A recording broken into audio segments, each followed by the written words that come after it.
Hello everyone. In this lecture, we're going to introduce regression problems. So this is going to be a theoretical video. In the next video, we will use Python to start solving regression problems. All right, so let's get started with the basics. So what is machine learning? Machine learning is just a subset of artificial intelligence where the idea is to mimic the way in which humans learn to identify patterns and make predictions. A common example of machine learning, self-driving cars. If you see a Tesla car, for example, it has different algorithms that are grounded on machine learning to be able to identify their surroundings and make decisions when those cars are, in self-driving mode. Now it's challenging, even though this area of knowledge is trying to mimic what we do, and we're now in 2024. Even in Tesla, where they have like brilliant, really smart people working, these problems. These cars right now, I mean, they cannot, like, self-drive like 100% of the time. Now, maybe in the US, you can get close to that 100%, but if you take a Tesla car or similar car, a self-driving car, to a different country, where let's say that the rules are like, are not that strict, then maybe that car is going to struggle a lot. Like the intelligence is gonna have problems when there is chaos in the system. That will happen in my country for sure. In Colombia, I'm pretty sure that it will be difficult for a Tesla car or any other cars right now. Maybe in the future it's going to improve, but at the moment it's not that simple. So I mentioned this because I want to highlight how difficult this is, because sometimes it's simple to understand the ideas of machine learning, the common problems, the learning types, but when you implement the problems and when we try to do what we do, it's not that simple. I mean, our minds are really beautiful. I mean, humans we're really complex, and the way in which we make decisions, identify patterns, it's really interesting. It's not easy to copy. All right, so let's go over the different learnings. So we have supervised learning, unsupervised learning, and reinforcement learning. So typically there is a question, okay, what's the difference between unsupervised learning and supervised learning, right? These two. And it is important to have a clear distinction between these two.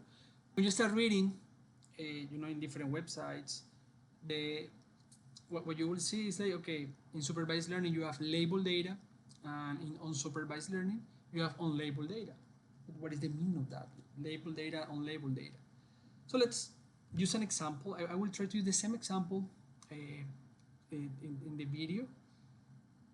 So imagine that our interest is in the price of houses. This is a common example. You will see it everywhere, right? So what you will do typically is, okay, if you want to make a prediction about the price of a house, you will need some observations, right? Historical data. So we need to collect some information, and of course you need to identify, okay, which variables are relevant to make that prediction. So we will need different variables here, just to mention some of them. You will have, for example, the area of the house or the apartment. You will need the location. You will need to know the condition, whether it's new or like when was built the house or apartment, like the amenities. If it's an apartment, you want to know like if there are like good schools close to the apartment. So those are our X variables, our predictors, or our independent variables. And of course the Y variable here, the dependent variable, will be the price of the house. And then when you start collecting this data, you have multiple observations here. So each row here is an observation, and each column is a future, is a variable of the observation. And again, this is our output of interest, the Y variable, the dependent variable, the price house.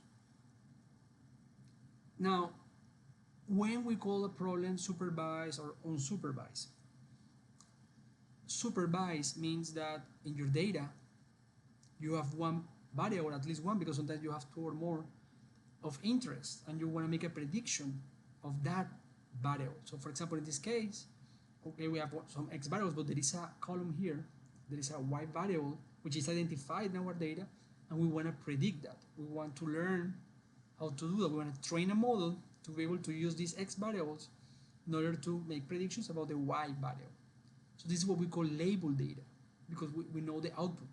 We know the output in the historical data. Now in other problems, you still have some variables, right? x1, x2, x3, up to xk. You have multiple observations, 1, 2, 3, up to n. But in the problem, there is no one specific variable that you want to predict. It's just you have multiple variables, and you want to find patterns in your data. You want to see like how the observations are related to each other, what are the difference between them. But again, there is no like one or more variables of interest at the moment. So in this case, when the data is not labeled, labeled means there is no y in this case. There is no like a one y or two or more. So in that case, what we are talking about unsupervised learning. So again, in both cases, you have x variables. In both cases, you have observations, like multiple tables, multiple rows.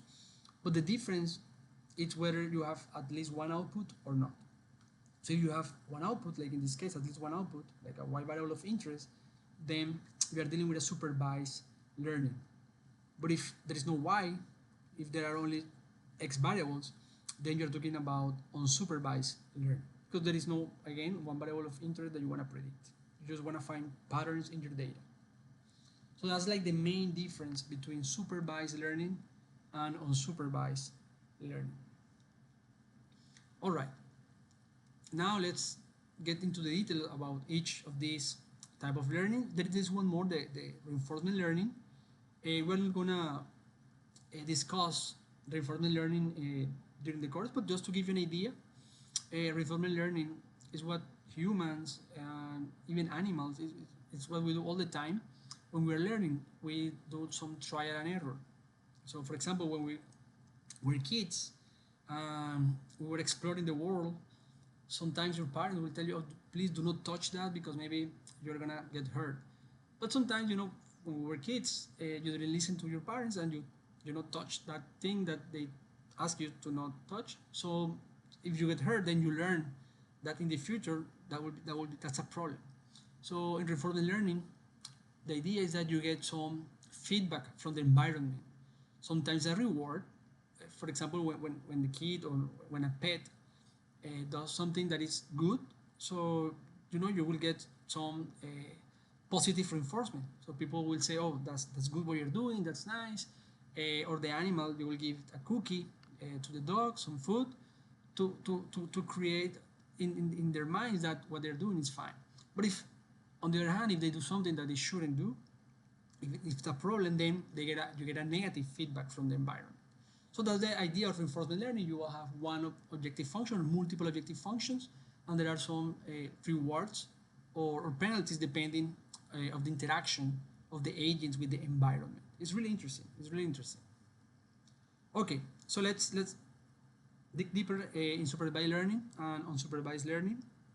In supervised learning, there are two big problems: regression problems and classification problems.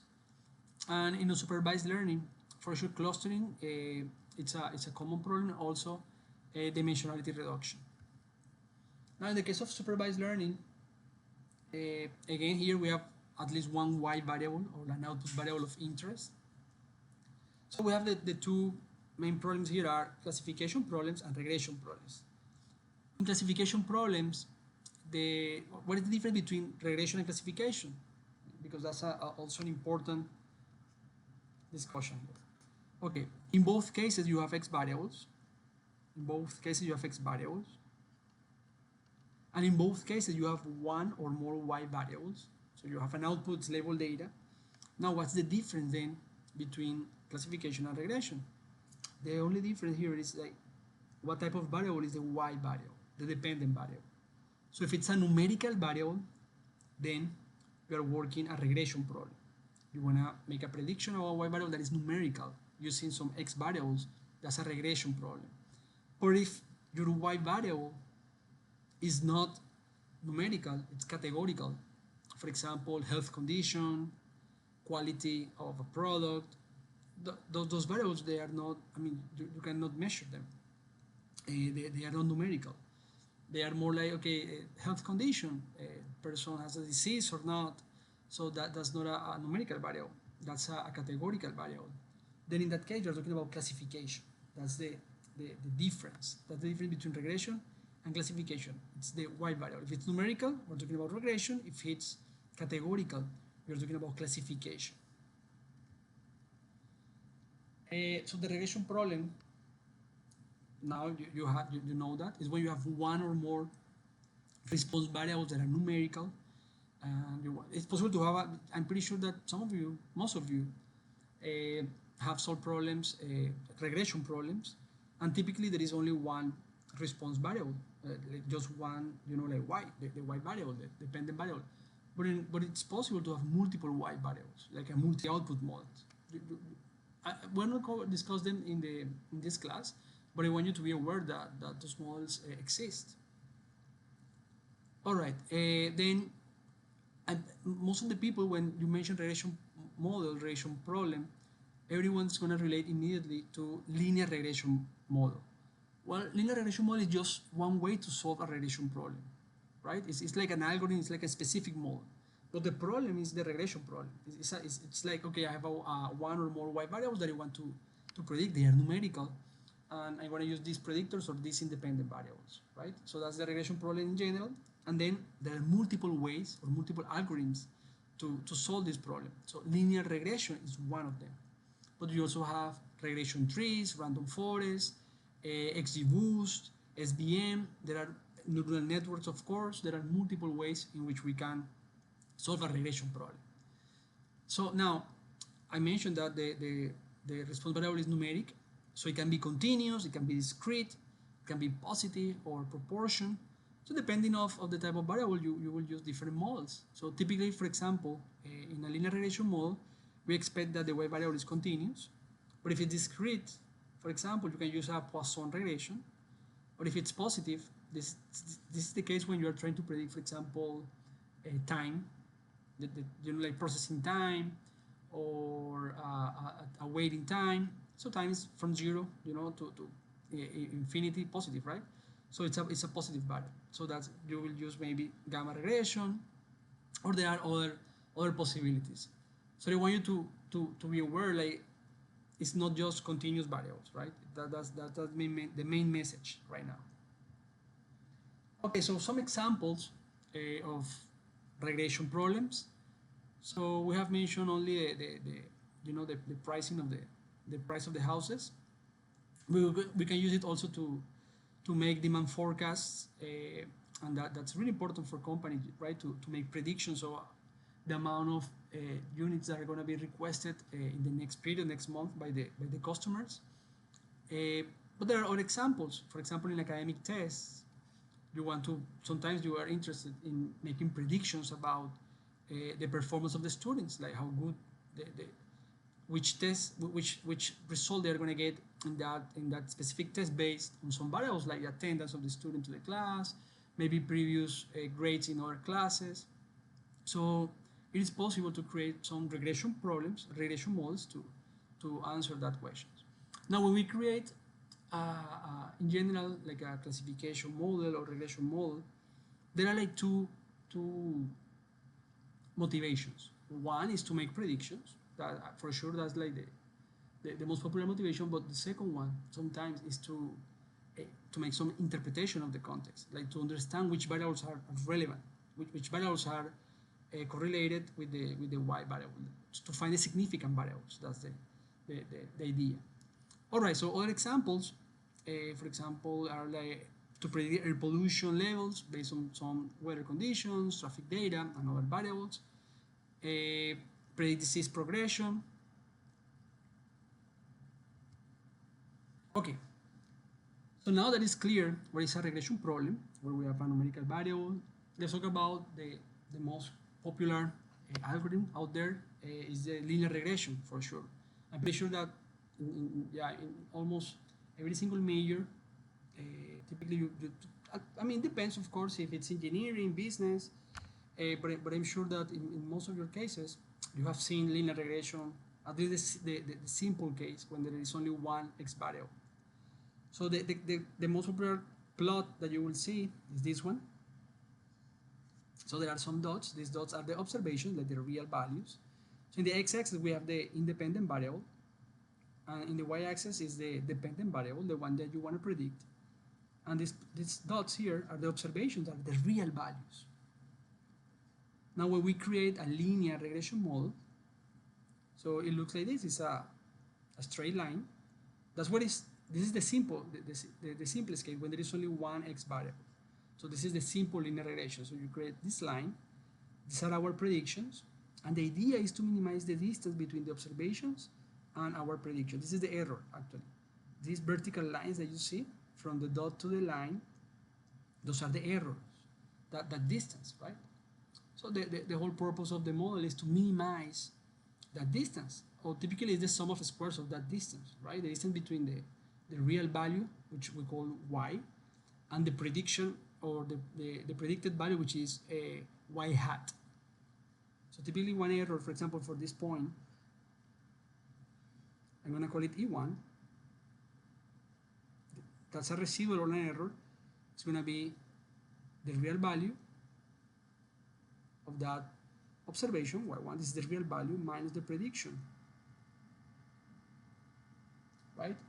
So you can find the errors for each observation, for each dot in this plot, right? You have multiple residuals of multiple errors, and that's how you can get some performance metrics to analyze whether your regression model is good or not. Now, even though this is the way you picture regression, this is just for the simple linear regression. But in general, you will have like a hyperplane. So this is the case where you have x1 and x2. You have two independent variables and your dependent variable. So it's not a line, it's a hyperplane, right? And of course, now if you keep increasing the number of independent variables, like 10 variables, 100 variables, 1,000 of variables, it's almost impossible, right, to picture that, unless you use some dimensionality reduction technique, which is not the discussion right now. So the idea in the linear regression model is to find a model that is linear, that makes the model simple. Every time you see a linear, if the model is linear, it means that it's simple to solve, it's easy to solve. I mean, from the computational perspective, it's simple. Also from the interpretation perspective, it's easy to understand. So it's desired. Typically, if you can create a model that is linear, that's good. That would be like your first approach, is like your baseline. Typically, sometimes, I mean, it's not going to be enough. You will need some nonlinear models. But again, typically, this is like your initial attempt to address a problem, a regression problem. Okay, so that was the way to visualize the model, but how it looks, I'm pretty sure you have seen this equation before. So this is a simple linear regression model. So the y variable, these are some coefficients of the model, beta 0, beta 1, right? X is it's one of the variables of the model. If there is just one variable, then there is just one x. But it is possible here to have multiple variables. For example, if let's say we have two variables, x1 and x2, then you will need also beta 2 and x2. And it can keep increasing to bk, xk. If it's required, of course, that depends on the problem. So y is the predicted output. Typically we call it y hat. It's important, the notation, because I mean y is just the observed value and y hat is the prediction. X refers to the independent variables. These betas, beta 0, beta 1, these are the coefficients of the model. You need to find them. When we train a model, when the model learns, what we're doing is we're finding beta 0, beta 1, beta 2, up to beta k. We're trying to compute them. Now, if the model is linear, there are some linear algebra formulas to do that. It's not in the scope of this course because we are just discussing the tools. I'm pretty sure you will discuss the details of these models in the machine learning course. But again, since this is really important, regression models are really important in data science, in your toolkit as a data scientist, I need to give you at least some, you know, like basic understanding of what we're doing. It's not just like running functions. We need to understand the whole purpose and the motivation of the things that we do with our code.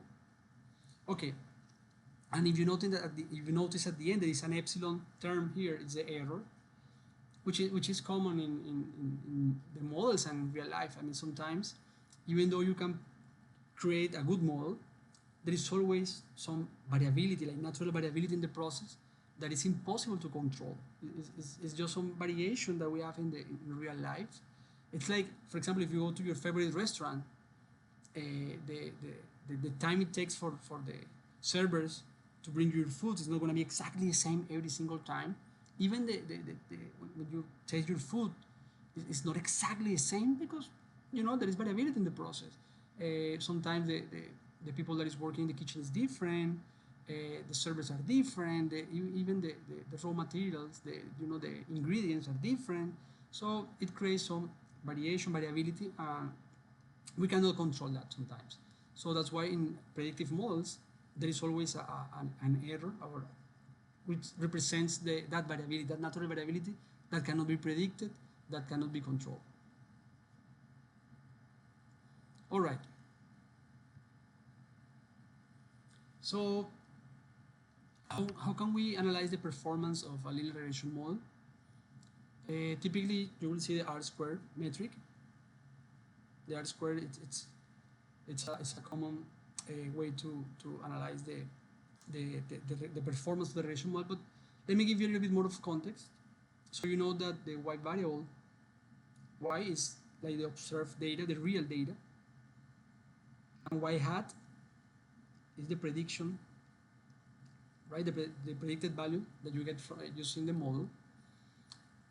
So in these models, the idea is to minimize the error, right? So that's why you have this expression here.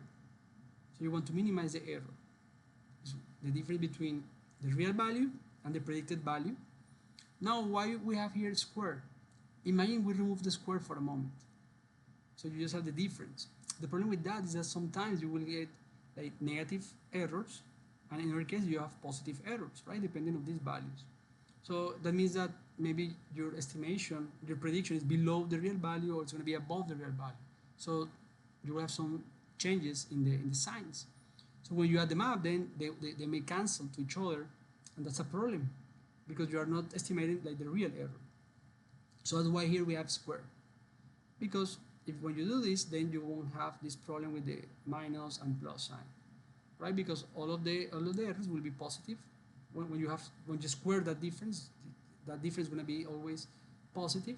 So when you add them up, you will get the mean square error. This is not the only metric, because I mean this is just one way with the square value. But in our metrics, you use the absolute value. So there are different ways to approach this issue. So the whole purpose when you're creating a model is to minimize the error. So you want to minimize the sum of squares. That's the idea. So the way in which beta 0, beta 1, and beta 1, beta 2, and other coefficients of the models are estimated, it's based on minimizing this error. So if you remember calculus 1, I don't know in which, or maybe I don't know in which course, you cover this. But when you have a function and you want to minimize or maximize the function, when you want to optimize the function in general, you need to differentiate and make that function equal to 0, right? So this is the same idea. You can do that, and that's how you get beta 0 and beta 1 again. I'm not gonna get into the details, but just to give you a little bit of intuition on how it works. Okay, so in general, we want to minimize the mean square error, and we have a formula that uses this idea, this difference, if you notice, are here, right? So the R squared or determination coefficient, the values are between 0 and 1 for R squared. So the closer to 1, the better is your model. So for example, if the R squared value is equal to 85%, the interpretation is that the variation in the dependent variable, that is the y variable, is explained by the model in an 85%. That's the idea. So you want values above 80% and closer to 1%. it depends on the context. I mean, I cannot generalize just like that. I have seen in some contexts where R squared of 0.7 is good, but again, that depends of the context. But in general, and I can affirm this, if it's like 0.5 or below, that's a bad model. That's not a good model at all. That won't change in depending on the context. That's not a good model. Okay. So once you have checked that your model has a good performance, like R squared, it is important to check some model assumptions. Before I mention the model assumptions, I have to mention something important. We haven't discussed in the course cross-validation, which is really important, cross-validation. When you are computing these metrics, cross-validation is required. So in this week, we won't discuss cross-validation, but the next week we will, and you will see the importance of cross-validation when you are analyzing the performance of the models. Okay, so which assumptions are critical for linear regression model? This is not for regression models in general, because it depends. So in some algorithms, you don't need to check these conditions or these assumptions, but in the linear case, in the linear model, it is important to check them. So for example, linearity. So it's important that there is a linear relationship between x and y. That's critical because it's a linear model, right? So it's important that the relation between the two variables is linear, right? Independence. The independence refers that you want your residuals or your errors. Remember that residuals or errors are y minus y hat. So you want these values to be independent to each other. You don't want to see correlation. You want to see just randomness for these values. We will use some tests. For this one, we will use Durbin-Watson, and we will cover that in the next video once we're using Python. And we will cover also this when we're using R. The constant variance or homozeisticity means that our residuals, we want them to be constant, to have a constant variance. That means that there is no like over-dispersion. That means that the variability remains the same. And finally, you want your errors to be normally distributed. So let me show you what is the why. I mean, what is why we say that. So remember, this is an example. We have here observations. Each dot is an observation, and we created this model that you see here. What you see in the line in the model, y hat, it's like the average value. It's the average value. But really, what you have here, for every x, is you have like a normal distribution here. For every x value, you have a normal distribution here. So you have like a bell-shaped response here.